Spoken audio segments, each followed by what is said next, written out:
Fears and phobias. Facts.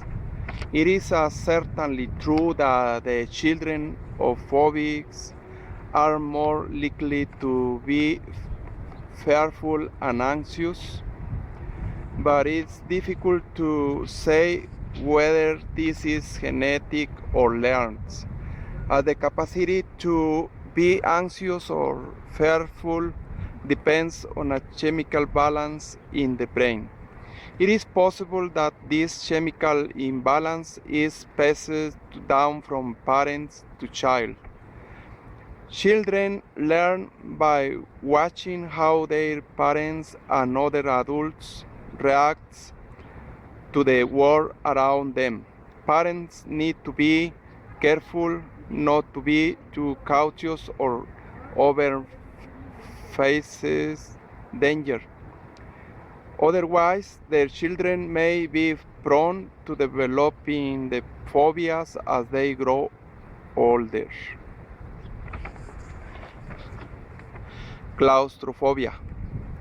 The fear of enclosed spaces suffers. Basic fear is not of the enclosed spaces itself, but that they are not going to be able to escape from it.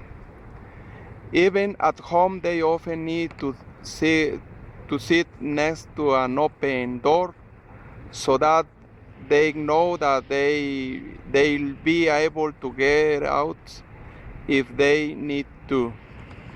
Traveling on public transport is impossible. Claustrophobics need to fear that they can get out of the car at a moment's notice, otherwise they suffer severe panic attacks. This can be very difficult on a motorway, and of course they never take a lift just in case it breaks down. Yes, of course they can.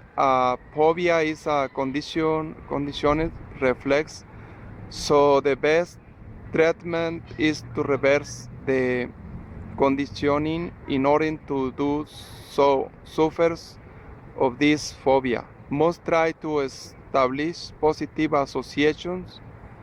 This can be a very long and painful process, and it's based on gradual exposure to the objects, linked to the practice of a range of relaxation techniques.